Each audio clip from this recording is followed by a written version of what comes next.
మార్పల గ్రామం గవ్వల వీధిలో ఉన్నాం. ఈ సుబ్బయ్య ఇక్కడ మొత్తం అంతా ఇక్కడ కలిసి తిరిగినటువంటి వ్యక్తులు, పెద్దవాళ్ళు, చిన్నవాళ్ళు అందరితో కూడా కలిసిమెలిసి తిరిగేవాడు. సెలవుల టైంలో మిలిటరీలో ఉద్యోగం చేస్తూ సెలవుల టైంలో వచ్చిన సమయంలో కూడా ఇక్కడ పొలం పనులు చేస్తూ ఇటువంటివన్నీ చాలా అందరితో కలివిడిగా ఉండేవారని చాలామంది చెప్తారు. ఇక్కడ పెద్దలు కూడా ఉన్నారు చాలామంది. ఆయన గురించి ఏం చెప్తారు ఆయన మాటలో విన్నాం అన్న? మీకు సుబ్బయ్య గురించి ఏం చెప్తారు? చాలా మంచోడు పిల్లోడు.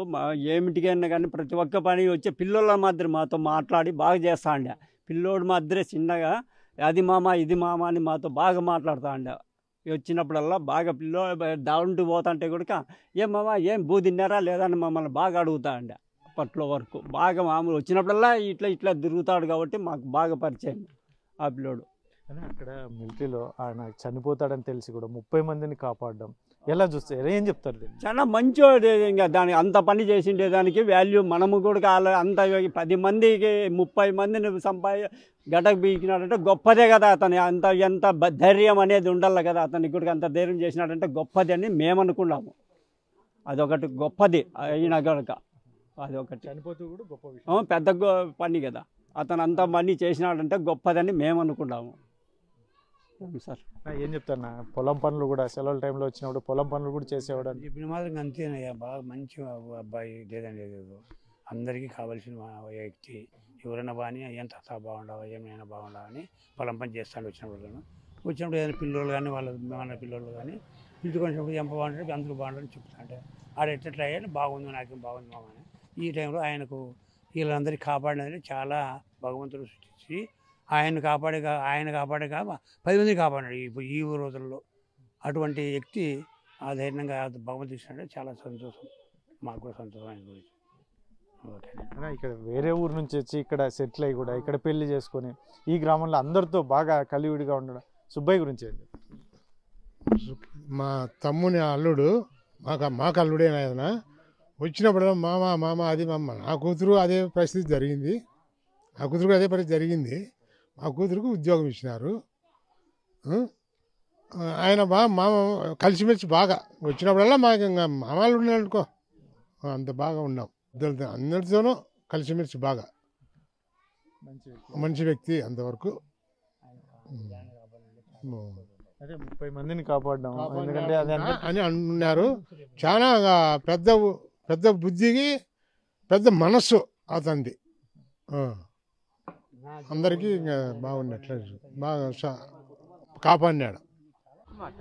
ఎలా ఉన్నాడు సుబ్బయ్య మీతో? మీరు బాగా కలిసిమెలిసి తిరిగేవారంట. అసలు ఏం చెప్తారు? స్వామి మాకు బావ అవుతాడు స్వామి. ఇక్కడికి వచ్చినిచ్చి ఒక అన్నదమ్ముల మాదిరి ఒక ఫ్రెండ్ మాదిరి ఎంత బాగుంటాడంటే ఇట్లా మనిషిని నా జీవితంలో చూడలే స్వామి. మొన్న వినాయక చవితి రోజు కూడా బాగా అంగరంగ వైభవంగా చేసినాడు స్వామి. చాలా మంచోడు స్వామి. ఇట్లా మనిషి పోయినాడంటే మాకు చాలా బాధగా ఉంది స్వామి. ఇక్కడికి వచ్చినిచ్చి ప్రతి దొడ్లేకి ఇంటికి తిరిగి ప్రతి ఒక్కరిని అక్కడ ఇక్కడ అమ్మ అక్క అన్న బావ మామ తప్ప ఏరా అనే మాట మా జీవితంలో వినలే స్వామి. 12 ఏళ్ళు అయింది ఇక్కడికి వచ్చి బాగా సమయం.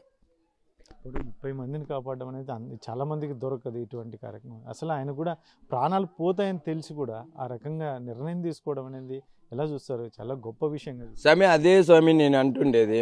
ఒక దేవుడు స్వామి, వాళ్ళకంతా ఒక దేవుని మాదిరి ప్రత్యక్షమై మీరందరూ పోండి, నేను పోయినా బాధ లేదు, మీరందరూ భార్య పిల్లలతో బాగా క్షేమంగా ఉండండి, పోయేది నేను ఒక్కనే, మీరందరూ బాపడాలా అనే స్వామి మనసత్వము పచ్చికందం అట్లవాడు. అంత మంచితనం స్వామిది. 30 మందిని కాపాడినాడు. అది ఇంకా ఎంతమంది ఉన్నా కానీ స్వామి ఇక్కడ కూడా స్వామి ఎవరన్నా అయ్యో అంటే పాపం అంటే చెయ్యి కూడా చాపేవాడు. అంత మంచితనం స్వామి. ఇది చూడొచ్చు మనం ఇక్కడ భార్య వీళ్ళను ఏదే మనస్తత్వం ఎట్లా ఉంది అంటే సుబ్బయ్యని చూస్తే అసలు చాలా అద్భుతమైన వ్యక్తి. అందరితోనూ, చిన్నపిల్లలతోనూ పెద్దలతోనూ, ఎందుకంటే వారు వయసుకు చాలా పెద్దవాళ్ళు అయినప్పటికీ కూడా ఎంత ఆనందం అసలు. ఎందుకంటే అట్లాంటి వ్యక్తిని కోల్పోవడం అనేది చాలా బాధాకరమైన విషయం. అసలు అందులోనూ 30 మందిని కాపాడి తను ప్రాణాలు పోతున్నాయని తెలిసినా కూడా చేయడం అనేది అది చాలా గొప్ప బుద్ధితో చేసినటువంటి కార్యక్రమం. కాబట్టి ఈ సుబ్బయ్య అనేవాడు ఇక్కడ చాలా అందరితోనూ కలిసిమెలిసి తిరిగేవాడు. అసలు అతను అనుకుంటేనే కన్నీళ్ళు వస్తున్నాయని చెప్పేసి పెద్దలు కూడా బాధపడుతున్నటువంటి నేపథ్యం. కెమెరా పర్సన్ సుధాకర్తో చెల్లకినాయుడు, RTV, అనంతపురం జిల్లా. మరిన్ని వీడియోస్ కోసం ఛానల్ ని సబ్స్క్రైబ్ చేయండి. లేటెస్ట్ అప్డేట్స్ కోసం వాట్సాప్ ఛానల్ ని ఫాలో అవ్వండి. ఆ లింక్ డిస్క్రిప్షన్ లో ఉంది.